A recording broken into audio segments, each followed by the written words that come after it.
ನೋಡಿ ಈ ಥರ ವೈರಿಂಗ್ ಮಾಡಬೇಕು. ಆಟೋಮೇಷನ್ ಇದು ಸ್ಕ್ರೀನ್ ಟಚ್ ಬಟನ್ ಅಲ್ಲ ನೋಡಿ. ನಾನು ಸ್ವಿಚ್ ಹಾಕ್ತಾರೆ ನೋಡಿ ನೋಡಿ ಒಂದು ಸ್ವಿಚ್ ಹಾಕಿದ್ರೆ ಆಲ್ ಏನು ರೂಮಲ್ಲಿ ಏನು ಇದೆಯೋ ಲೈಟು ಎಲ್ಲ ಆನ್ ಆಗುತ್ತೆ. ಇದೊಂದು ನೋಡಿದ್ರೆ ಎಲ್ಲ ಆಫ್ ಆಗುತ್ತೆ. ಫ್ಯಾನು, ಹ್ಯಾಂಗಿಂಗ್ ಲೈಟು ಏನು ಬೇಕೋ ಎಲ್ಲ ಆನ್ ಆಗುತ್ತೆ.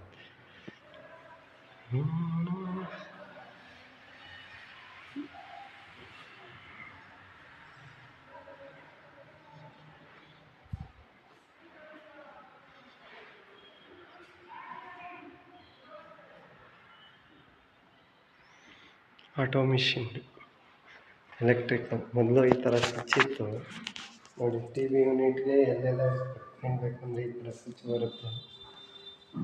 ಕೀಲೇನಿಲ್ಲ ಟಚ್ ಬರುತ್ತೆ. ಟಚ್ ನೋಡಿ, ಇದನ್ನು ನೋಡಿದ್ರೆ ಆಫ್ ಆಗುತ್ತೆ ನೋಡಿ. Light, hanging light, fan, light ನೋಡಿ. ಇದೆಲ್ಲ ಲೈಟು ನೋಡಿ. ಇದ್ರದ್ದು ಇಲ್ಲಿದೆ ಎಲ್ಲ ಕೆಲಸ ಮಾಡೋದು ಇಲ್ಲಿದೆ ನೋಡಿ. Automation box